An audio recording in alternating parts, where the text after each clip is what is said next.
I sat in the uncomfortable folding chair at the back of the conference room, watching my father gesture dramatically at the presentation screen.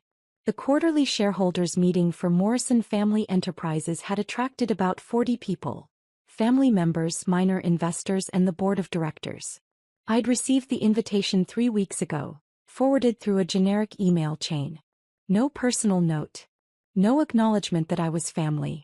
Just another shareholder notification. My mother sat in the front row, perfectly coiffed as always, nodding along to my father's speech about expansion opportunities. My older brother Derek occupied the seat beside her, looking bored and checking his phone. My sister Catherine whispered to her husband in the row behind them. None of them had noticed me slip in 5 minutes before the meeting started. "We're looking at a tremendous opportunity," Dad continued, clicking to the next slide. "The Riverside property development represents a $15 million investment that will triple our commercial real estate portfolio. We have the vision. We have the expertise. What we need is committed partners who understand business." He paused for effect, scanning the room with that confident smile I'd seen my entire childhood. The smile that said he knew exactly how things would go because they always went his way. "Which brings me to an important announcement," he said. "We're opening partnership opportunities to serious investors only.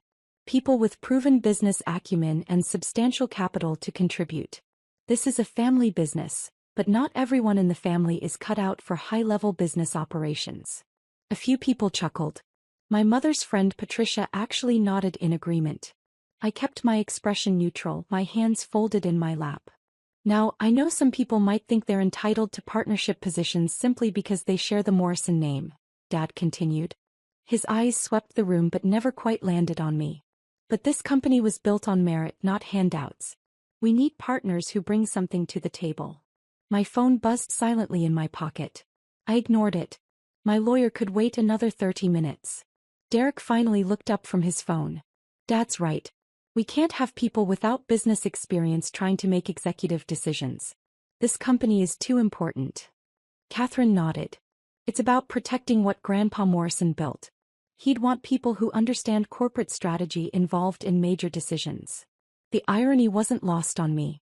My grandfather had started this company 43 years ago with a single hardware store. He'd built it through hard work and careful investments, expanding into commercial real estate, property management, and construction supply. He died 8 years ago, leaving the company to my father with instructions in his will that I'd never been allowed to read. I'd been 21 then, fresh out of college with a business degree that my parents had begrudgingly paid for, expecting me to get some entry-level corporate job and stop bothering them about the family business. Instead, I'd taken a job in a warehouse. My phone buzzed again. Another message from Richard Pemberton, my attorney. I sent him a quick text. "Still in meeting. Stand by." "So let's talk about who's eligible for these partnership opportunities," Dad said, advancing to a new slide. "Current board members, naturally. Investors who've contributed at least $5 million to company operations. And family members who've demonstrated business leadership." He smiled at Derek. "My son Derek has been instrumental in our recent commercial acquisitions. He'll be taking on a partner role immediately." Derek straightened in his chair, looking pleased. "Catherine has shown excellent judgment in property management operations. She'll also receive a partnership position." My sister beamed. "These are the kind of people who deserve a seat at the table," Mom added, turning to address the room. "People who've proven themselves. Not someone who works in a warehouse and calls it a career." A few people glanced around, confused. Patricia leaned over and whispered something to my mother, who nodded. I remained perfectly still. "Jennifer has been with us for 4 years now," Dad continued, and I realized with a jolt that he was talking about me. "She's chosen a very different path from the rest of the family. While we were building this business, she was pursuing other interests. Like manual labor," Derek muttered, loud enough for his section to hear. A few people laughed. "Everyone makes their own choices," Dad said with false generosity. "Jennifer chose simplicity over ambition. That's fine. Not everyone is built for high-pressure business environments. But it does mean she's not qualified to participate in executive-level decisions." My mother turned in her seat to look at me directly for the first time since I'd entered. "Honey, no one's saying you're not part of the family. But you have to understand. Business partnerships require expertise you simply don't have. It wouldn't be fair to you or to the company to put you in that position. She'd be completely lost, Catherine agreed. Can you imagine Jennifer trying to evaluate commercial property investments? She doesn't even know what a cap rate is. I bit back a smile. Catherine had asked me to explain cap rates to her just 5 years ago when she joined the company. I'd patiently walked her through the formula. Net operating income divided by property value. She'd written it down on a napkin at Thanksgiving dinner. This isn't personal, Dad said, addressing the room again. It's business. And in business, you need people who understand finance strategy and market dynamics. People who've proven they can operate at this level. Robert's absolutely right, said one of the board members, Greg Patterson, who'd been with the company for 15 years. We can't let sentiment interfere with sound business practices. Partnership positions should go to qualified individuals. People who actually contribute to the company's success, added another board member, Sarah Chen. Not people who've chosen to work outside the organization. I checked my watch. 23 minutes into the meeting. Richard would be getting impatient. So here's what we're proposing, Dad said, pulling up a document on the screen. Partnership shares will be distributed based on current involvement and future capital contributions. Derek will receive 12%. Catherine will receive 9%. Patricia's investment group will receive 8%. He went through the entire list. Board members, long-term investors, family friends who'd contributed capital over the years. My name never appeared. This represents a total of 47% of partnership shares, Dad concluded. Combined with my existing 43% ownership, this gives us 90% total. The remaining 10% will be held in reserve for future strategic partners. What about the existing shareholders? Someone asked from the middle of the room. Existing minority shareholders retain their current positions, Dad said smoothly. This partnership structure operates at a different level. These are the people making executive decisions and committing substantial capital for expansion. And Jennifer? Patricia asked, glancing back at me with barely concealed pity. Is she retaining her minor shares? Jennifer has a small shareholding from Grandpa Morrison's estate, Mom explained. Less than 1%. She'll continue to receive her small dividends, but she won't be involved in partnership decisions. It's really for the best. She can focus on her warehouse work without the stress of business operations. Derek snorted. Yeah, I'm sure the warehouse is super stressful. Moving boxes all day. Derek, Mom said, but she was smiling. I took a slow breath. In through my nose, out through my mouth. The technique I'd learned in business school during high-pressure negotiations. Stay calm. Stay focused. Wait for the right moment. Are there any questions? Dad asked, looking around the room with satisfaction. I raised my hand. Dad blinked, seeming to register my presence fully for the first time. Jennifer. I didn't realize you were here. I'm a shareholder, I said calmly. I was notified about the meeting. Of course, of course. He smiled that condescending smile. Do you have a question about the partnership structure? I know some of the financial terms might be confusing. I have a statement, I said. The room grew quieter. A few people shifted in their seats. A statement. Dad repeated. Yes. I stood up, smoothing down my warehouse uniform shirt. I'd come directly from work, not bothering to change. Let them see exactly what they expected to see. I'd like to address the partnership proposal. Mom turned fully around now, her expression caught between embarrassment and irritation. Honey, this really isn't the appropriate venue. If you have concerns about your minor shareholding, we can discuss it privately. I'm fine with discussing it here, I said. At a shareholders' meeting, where shareholding decisions are made. Dad's smile tightened slightly. Jennifer, I appreciate your interest, but as I explained, the partnership structure is for qualified business leaders. You're certainly welcome to maintain your small shareholding, but partnership decisions. I'd like to call my attorney, I said. The room went completely silent. Your attorney? Derek laughed. You have an attorney? I do. I pulled out my phone and sent the text to Richard. Come in now. Jennifer, this is highly irregular, Dad said, his voice taking on an edge. This is a family meeting. It's a shareholders' meeting, I corrected gently. According to the bylaws, any shareholder has the right to legal representation at official company meetings. I checked. The conference room door opened. Richard Pemberton walked in, immaculate in his charcoal suit, carrying a leather briefcase.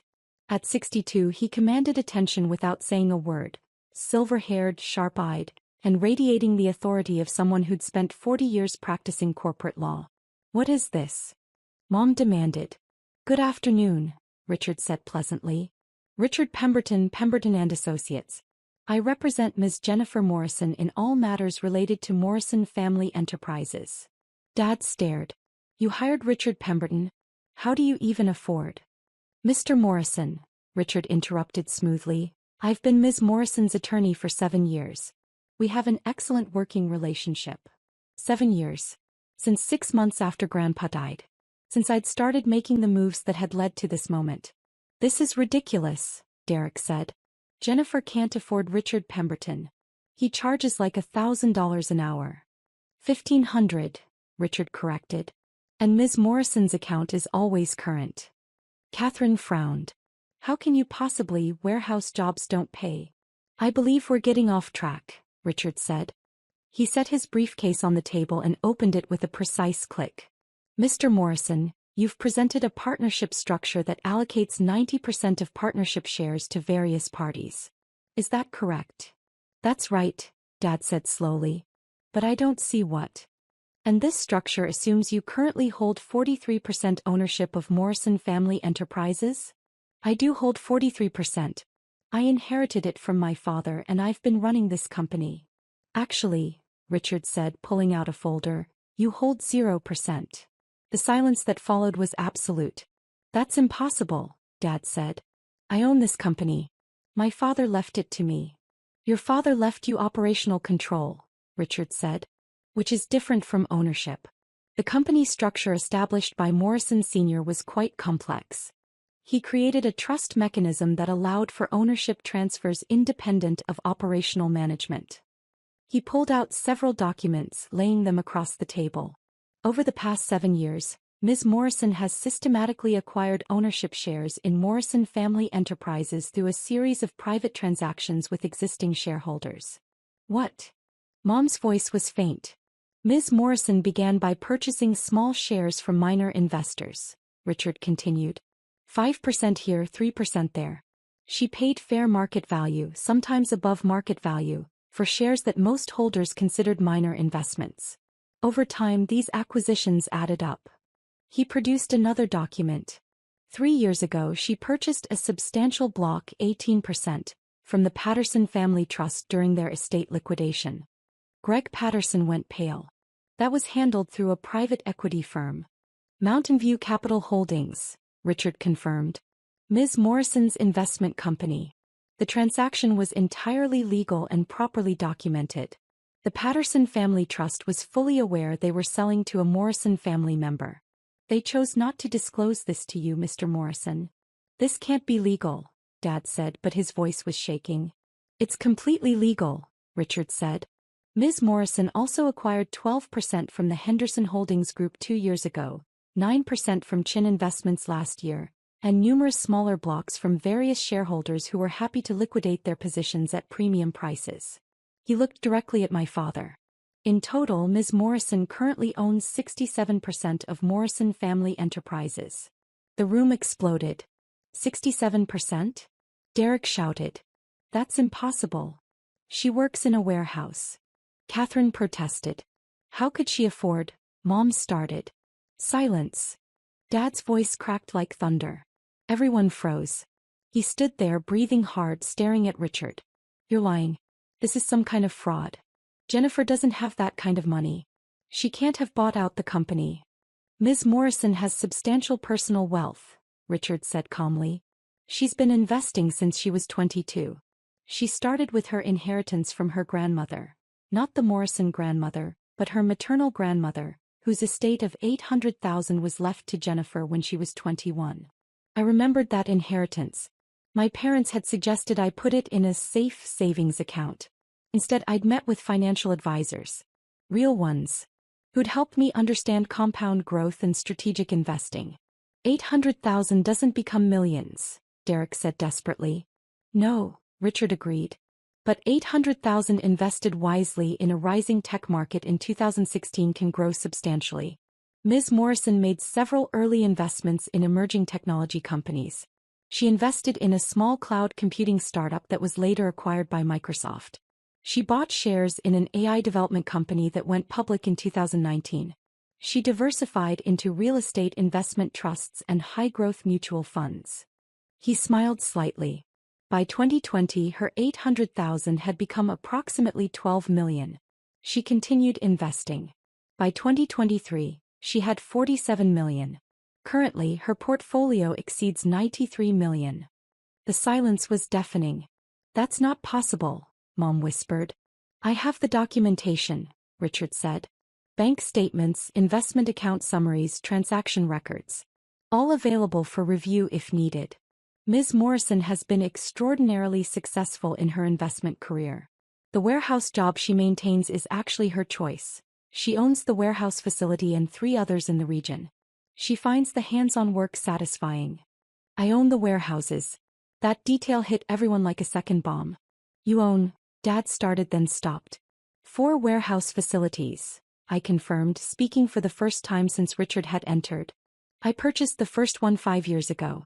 It's a solid investment, commercial real estate with built-in tenants and steady cash flow. The company that hired me to work there doesn't know I own the building. I prefer it that way. I like the work. This is insane, Derek said. You're telling me Jennifer is some secret millionaire? 93 million would typically be described as multimillionaire status, Richard said. Though much of that is currently invested in Morrison Family Enterprises.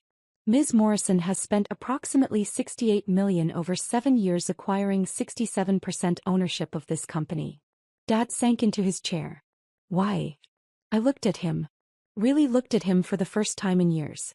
Because Grandpa Morrison left me a letter. A letter. Mom said faintly. In his will he left me a sealed envelope. You probably don't remember. There was a lot happening at the funeral.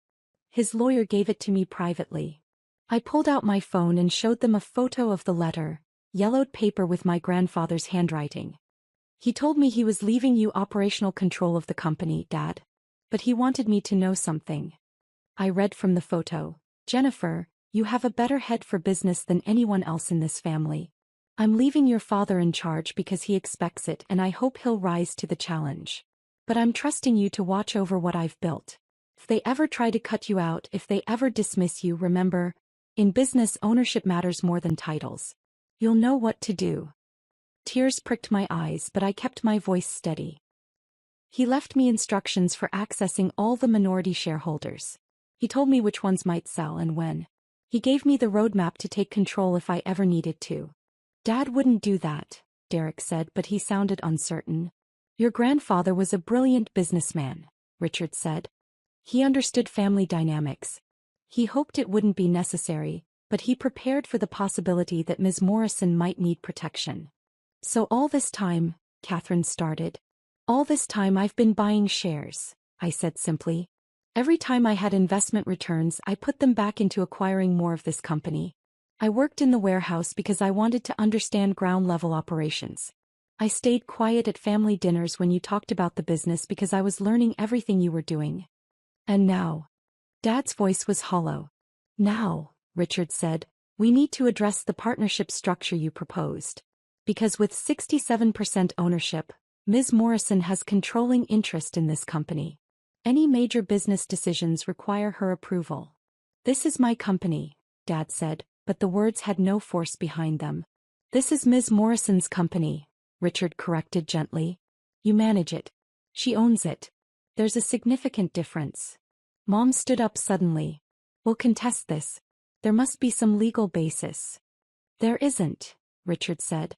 Every transaction was legal, properly documented, and conducted at fair market value or above.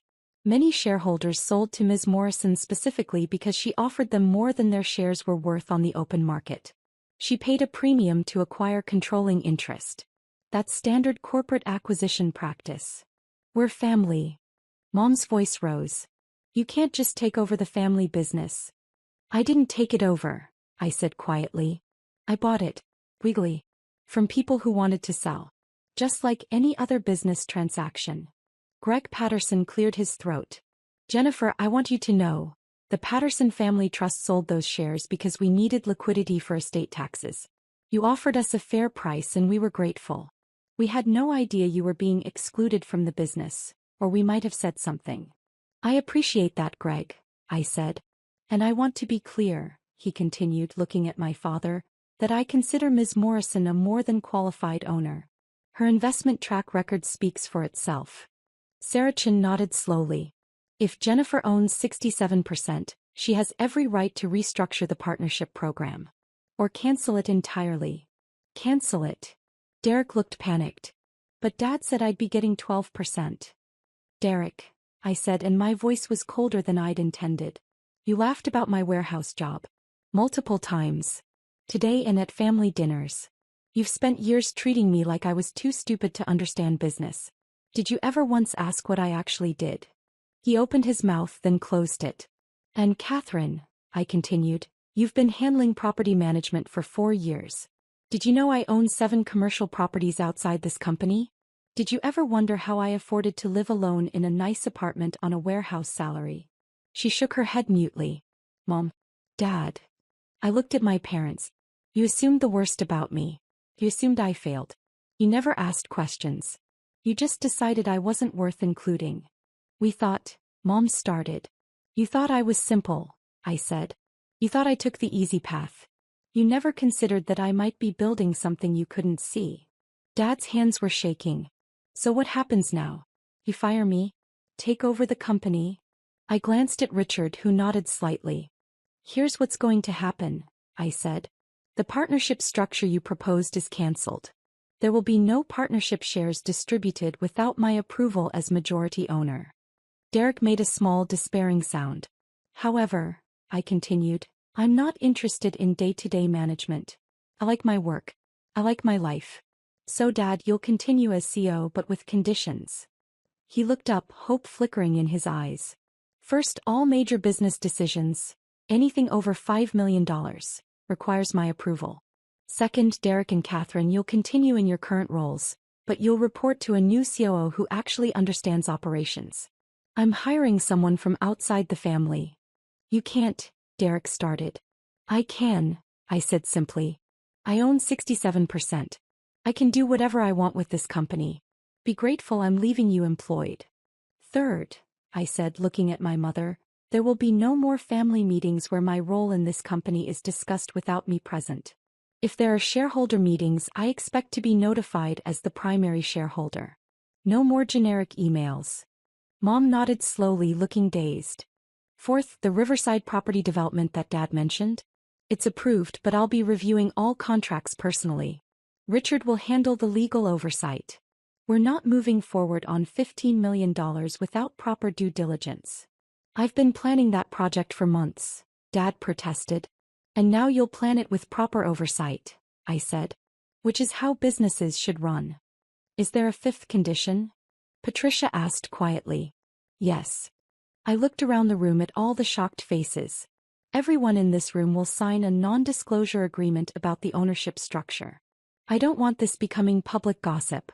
The official story is that I've been a silent investor for years, and we're now formalizing my role. No one discusses my personal finances. No one talks about how the family treated me. We move forward professionally. And if we don't sign? Derek asked defiantly. Then I restructure the entire company, starting with terminating every family member's employment and hiring a completely new management team, I said calmly. I'd prefer not to do that because despite everything you are actually decent at your jobs. But I will if I have to. The fight went out of him. Richard, can you distribute the NDAs? I asked. He pulled out a stack of documents from his briefcase. Already prepared. Everyone who wishes to remain involved with Morrison Family Enterprises will need to sign before leaving today. People began signing. One by one. The board members. The investors. My family. When my father signed, his hand was still shaking. He looked up at me. I really believed you were just simple. Content with less. I know, I said. Your grandfather really left you that letter? He really did. I showed him the actual letter, pulling it from my jacket pocket. He knew you'd need someone watching. He trusted me to do it. Dad's eyes filled with tears as he read Grandpa's handwriting. He was right. You're better at this than any of us. It wasn't an apology. Not really. But it was something. The warehouse job, Mom said suddenly. Do you really like it? I really do, I said. It's honest work. Keeps me grounded. And it's satisfying to build something with your hands. You should try it sometime. She almost smiled. Almost. As people filed out, signing their NDAs and avoiding eye contact, Richard packed up his briefcase. Well executed, he said quietly. Your grandfather would be proud. Thanks for being here, I said. That's what you pay me for. He smiled. Though I have to say, the look on their faces when I said 67%, that might have been the highlight of my legal career. After everyone left, I stood alone in the conference room, looking at the presentation screen still showing Dad's partnership distribution plan. All those percentages. All that confidence. All that assumption that I didn't matter. My phone buzzed. A text from my warehouse supervisor. You coming back for the afternoon shift? I smiled and texted back. On my way. I had boxes to move. A business to run from the shadows. And a family that would never underestimate me again. The warehouse was honest. The warehouse was real. And now, the warehouse was owned by someone who controlled 67% of a multi-million-dollar family enterprise. Grandpa Morrison had taught me that business wasn't about titles or recognition. It was about ownership. About making smart moves when no one was watching. About building something real. I'd learned that lesson well. As I drove back to the warehouse, still in my work uniform, I thought about the looks on their faces. The disbelief. The slow, dawning realization that they'd completely misjudged me. Tomorrow things would be different. Tomorrow I'd receive respect. Tomorrow they'd include me. But today I'd move boxes. I'd do the work I enjoyed. I'd be exactly who I'd always been. Just with 67% controlling interest in the family business. I pulled into the warehouse parking lot, checked my reflection in the mirror and smiled. Sometimes the best power is the power no one knows you have. Until the moment they need to know. And in that conference room today, they'd learned exactly how much power I'd been holding all along.